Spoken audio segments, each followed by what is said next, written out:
in a 2 setting, it is a phenomenal signature kit to have. Let's see what the Nash is going to be able to do for Lopes. And then Kyna and Loyalist, the more conventional team composition with the Telos as well as the Kaya here.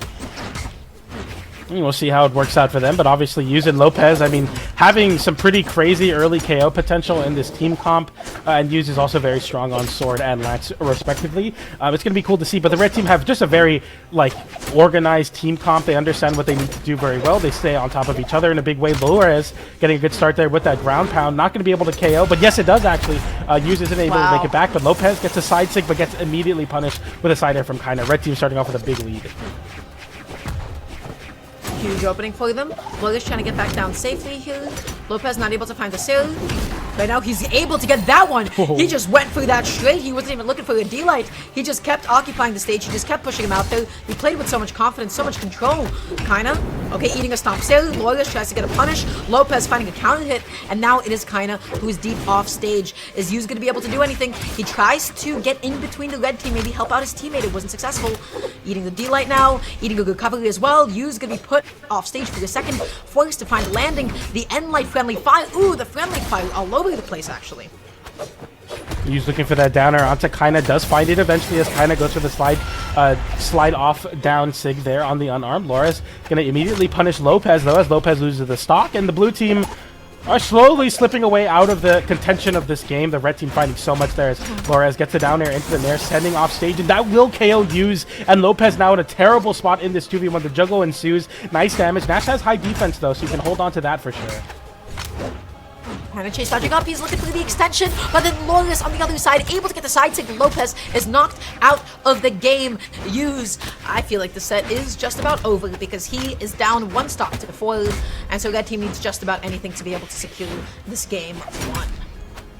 Down air into down like Kyna, I mean, one of the best players in the 1 space on the axe, forcing people to land, and you also have your teammate Flores to assist on covering the landings, getting the end light there, continuing the juggle. Uses unarmed versus Kyna's hammer, and any stray hit will lead to a KO. The end light will do it, and the red team with a 4 stock to win this first game. Absolute domination from them.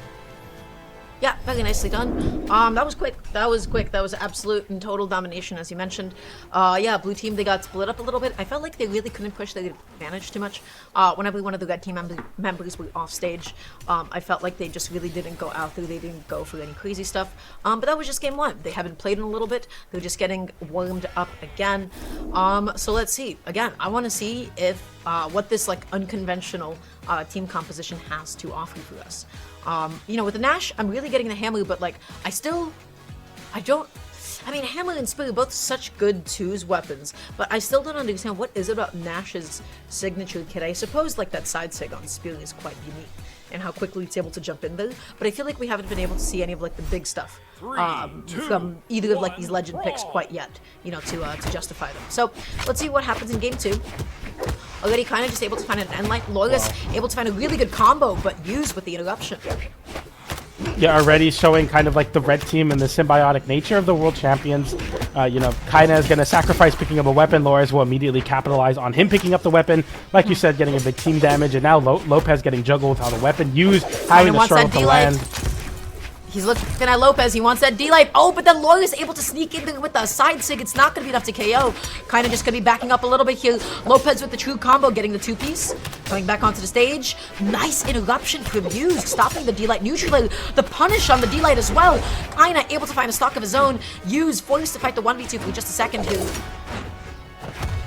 Looking so good so far for the blue team. This is a much closer game, but you're still down a stock. You need to even up here quickly. Downlight into Cider. We'll connect onto Kyna, and Use able to convert off that downlight into Cider on Laura is really, really important. Very nicely done. Okay, gets the D-light recovery. It's not going to be enough to KO off the top. He's looking for another one. He needs one more of those to be able to take out that stock. He gets the end light. Kyna tried to find something. He wasn't able to get it. D-light recovery does do it that time. The true combo coming out there. He looked for it. The unarmed combo that is so much damage dealt onto Flores, and the recovery as well. The damage doesn't stop. Flores taking a beating on his second stock. He's deep into the orange. The downer is going to be able to close out Use's first stock there, but wow, Flores is behind. Side light there from Hughes, who's looking to get some action, even unarmed there. Gets hit with the side light into downlight from Kyna, though. The damage continues to build up on the BCX 1v1 world champion. We got three world champions in this game. Crazy, this is for 9th place. Down air hits onto Hughes there. The downlight into the down sig. The backhand, but can't find anything more than that. No KOs are getting exchanged so far, but the damage is slowly building up onto Lores and Lopes, who are both at the sunset of their stocks. And that will be the end of that one as the Nair comes in to close out that day for Lores. But they're not able to get that clean hit onto Kyna. Kyna faking him out and then able to find a D-Sig as well. That was crazy. Oh my goodness. Okay, so just like that, Lopes is now knocked down to his last stock. That is so scary about Telos, right? Is that his signature is a little bit slower, so they do such a good job of punishing people who are always like ready to react to the startup of what you're going for. And so it's just able to really trip up opponents sometimes.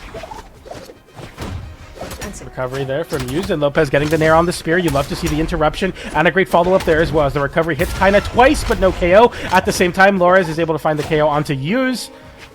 As a world champion slays a world champion, GC side sig doesn't find its connection as Lopes is just jumping around looking to find a way back into this game, but can't find any of the finishing moves. Exactly what you want to do as the Shovel Knight in this situation. Downlight into Cider hits Lopes. Hughes stuck between a rock and a hard place as the red team swarm in onto him, but they all make it back, and Lopes finally finding the KOing move with that side light. Goes for the GC side sig, another whiff from Lopes. Hasn't really been working out, and that's kind of why you pick this Spear Legend. The blue team was split up for a second here. Hughes able to get in between them. He's being so patient, but Kyna is being so scary. Kyna is so scary, especially when he presses nothing at all, because then he mixes up your timing. He's looking for the end light. He's looking for some sort of an opening, but the blue team with a massive team combo. Loyalist is off stage. Hughes just trying to get something going against Kyna. Nice avoidance there with the down air, and the jump side air doesn't connect from Kyna. Gets whiff punished by Lopes. Lores really bad spot here without a weapon. Using the soft platform to weave underneath. Dashes off the platform into the unarmed recovery, but it doesn't KO. The D-Light doesn't convert into the unarmed recovery as well. And Kyna looking for a 1v1 with Lopes. Hughes finding the 1v1 onto Lores as both the red team members are forced on the wall. Dodges through the down signature. Lopes. And Kyna looking for the KO. Lopes is stuck off stage but can't make it back to recovery. Doesn't KO. Somehow no one losing their stock. The red team having the stage control. Hughes is struggling to make it back. He makes it back. He makes it back, gets a recovery, the end light interrupts him. It's not enough to KO, but the blue team is split up. They miss each other. They need to help each other out. The D-light is not going to be enough to KO off the top, but the end light is going to KO from across the stage. The unarmed recovery is going to be able to do it as well, and Kyna and Loyalist are going to end up taking that game number 2. Blue team, they were so split up. They were so far away from one another, and there was a couple of moments where I felt like Hughes had the ledge trap. Hughes was holding down the stage, and I felt like his teammates should have been there behind him to, like, I believe it was when he had Kyna off stage. Kyna was trying to come back on. Kyna was trying to punish his miss signature. Lopes should have been directly behind his teammate to cover wherever his teammate wasn't covering. And Lopes was busy picking up a weapon. And I feel like that was a very critical drop because it allowed Kyna to get back on and continue playing the game with them. So we're going into game 3. We're beginning to see some of the game plan of blue team really come into fruition. But they've just been so split up that they're not able to play together, you know? Yeah, absolutely. And, you know, we talk a lot about, like, the conventional team comps really needing that symbiosis where you're able to play with your teammate, but especially comps that are more unorthodox, you need the teammate to kind of help you out in a lot of these spots, and we're seeing this here as once you, like you were saying, there's haven't been connecting in a way you want to see. The end light comes out there from Hughes and Lopes, and Hughes are going to find a very big team combo. Nice KO off the top onto Kyna. Wow. Laura is able to hold on. But is he going to be able to hold on for long is the question, because, the answer is he is not. Was that the side sig? That thing was fast. That was quick. That was amazing coverage. And just like that, blue team, this is the beginning of the game plan. They caught them stacked. They have those combos. They're trying to establish them again. The deep light, the downer coming out as well. Red team taking so much damage, but Hughes is the one that is off stage. He makes it back on. Lopes is scrapping for his life. Nice GC down sig as a way to kind of mix up the landing, and Lopes gets caught in that mix-up. The flurry of hitboxes, another down sig does find the world champion, but he's able to make it back there. The recovery coming out, and Lopes is getting hit by the recovery on Lores, who's holding on to this stock in a very big way. Nice end light to punish the recovery from Hughes, and Hughes losing his stock over to Kyna. The red team even up the stock count, but they're down quite a bit of damage, and Hughes is going to look to capitalize on the aggression there with the D-Light into ground pound unarmed, and he's still fighting unarmed. Picks up a lance though. Big difference now for the blue team that now have KO potential. Landing Cider, not enough to do so it, deep off but stage, that conversion but they're going to focus onto Kyna. They get the combo. They get the recovery, they get the guaranteed KO, and now they can easily focus on maybe getting the stock on Loris, who's taking a sweet old time. He goes out there for the ground pound, he eats the weapon toss, he eats the Sarah, and that is still going to be enough. Blue team, they have the lethality, they have Kyna off stage, they're beginning to get the ledge trapping setup going. Kyna, he makes it back on, but at what cost? Rising side air there from Yus, who continues to fight back there. The Unlight comes out, and Lores is looking to try to give some space to Kyna, but Kyna gets caught in Lopez's side air. And so deep. They're just going to focus on Lores. D-Light is able to come out. He has the consistency. He has the KO, confirms the true combos. The GC side sing after the sidelight for the coverage. Lores getting kind of nasty with it, but those are two clean, healthy stocks on the blue team. Lores is behind so much. Blue team has established the combos, and just like that, the recovery doesn't do it, but the next one definitely will. Remember, even if this leads into a 1v1 where it's, you know, Laura's down to use, it won't even matter at that point. I'm not even going to finish that thought because the blue team won't let me do it. They force game number 4 in a big way, and I want to see a map swap from the red team. I definitely don't think that was working out for them.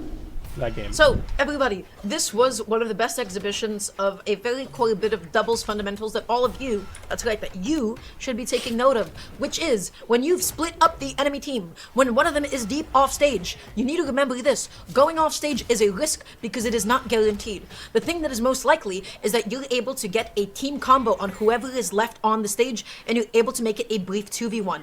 Having high defense in doubles is a bit of a double-edged sword because it also means you live a long time, you take forever to get back on, and you can't help your teammate out in time. The blue team, they never went off stage when they didn't need to. They only focused on who was left on the red team, and guess what? They got so much damage, so many combos, and we'll see how they take that strategy into the next game.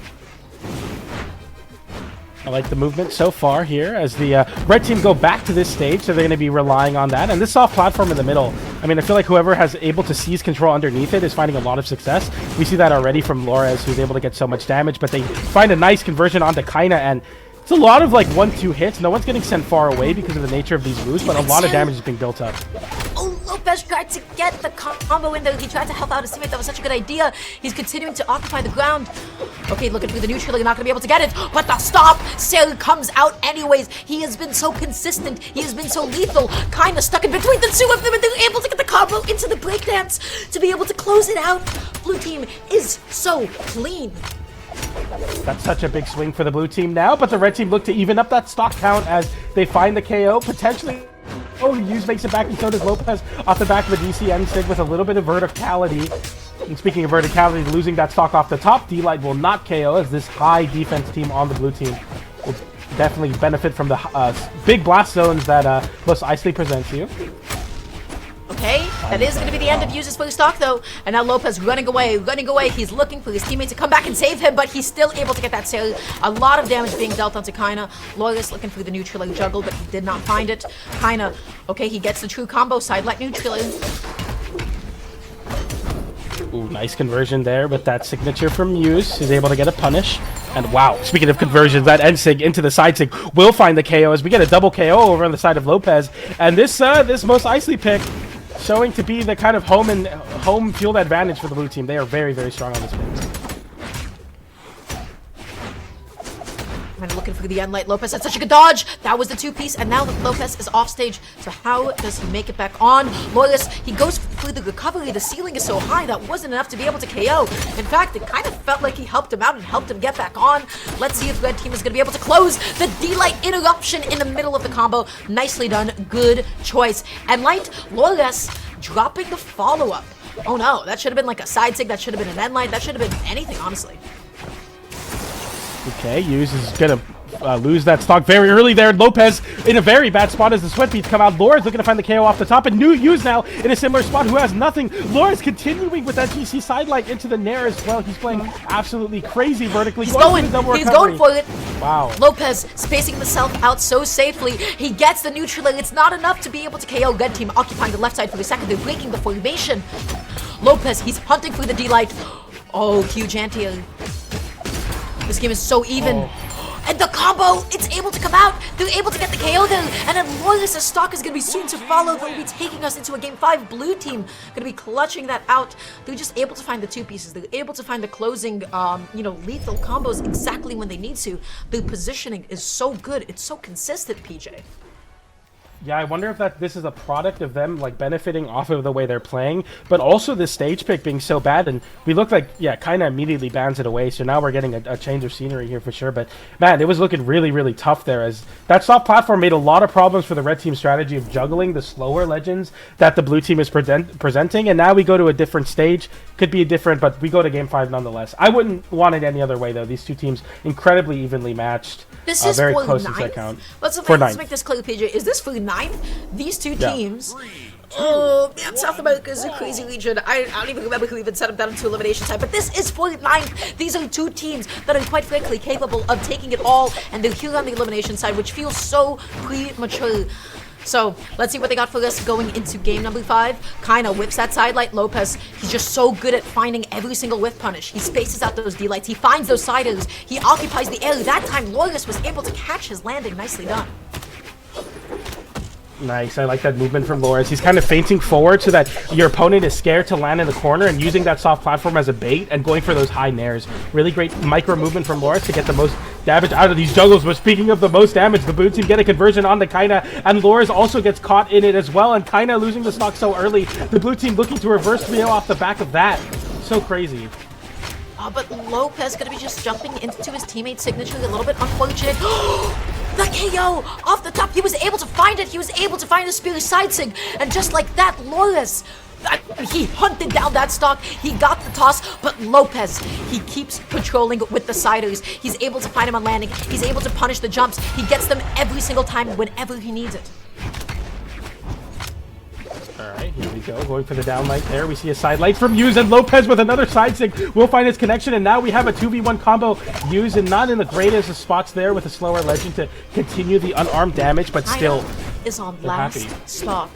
He's got to play this safe. He's got to play this so safely. But the combos, the damage, it doesn't stop. He's already in the orange. The blue team is not stopping the damage anytime soon. The interruptions, they keep on coming out. Kyna, is he going to be able to land? Lopes, he didn't find the D-light. Kyna, the two-piece true combo. Side light, neutral light, keeping it classic. Side light doesn't go for the true combo. He chase dodges just to keep himself evasive and elusive. Loris holding it down with the D-sig. The red team, they're controlling the space. They're keeping the blue team away. They're keeping them in disadvantage. They know what needs to be done, and Kyna is the target for the blue team. Loris, no matter how much he does, cannot give Kyna the space to avoid the backhand. The end-sig from the Sir rolling, and now it's all but over. If Loris can make this happen, this is actually the greatest comeback of all time in Brawlhalla history.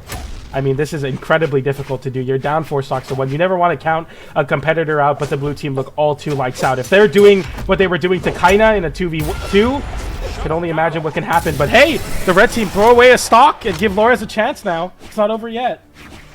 He's still sticking it to the spear. Let's see what he's able to make happen. But now he is off stage for a moment. I don't know if he has it because blue team has established the combos. They've established the dominance, the control of the space. Loris, he's able to get a neutral, but he has to constantly fight for 1 hit at a time and constantly backing away. You can't really get a huge combo unless you catch them both stacked. And blue team, they're never really that close to each other. Yeah, the space control is so different. That end light is a great poke tool. Loris getting the down light there. Goes for the nair to interrupt and kind of separate the blue team. You gasp there, and I think everyone kind of saw a moment for Loris to get something started, but it's just not enough time, and the recoveries come through. He's not able to land. He's able to trade that time around, but he's sweating. He gets caught in between both members of the blue team. Uses being so patient. The D-light Sari, the true combo comes out successfully, and just like that, Loris knocked out of the game, knocked out of the set, and knocked out of the tournament. Use and Lopes, after being down 2 games, they made the comeback. They made the reverse 3-0 PJ, and now they have found themselves in the top 8. Loris and Kyna are eliminated before top 8. That's crazy. When was the last time that happened? Let's go look at Loris and Kyna's like doubles placements. I mean, it's definitely been a while, yeah.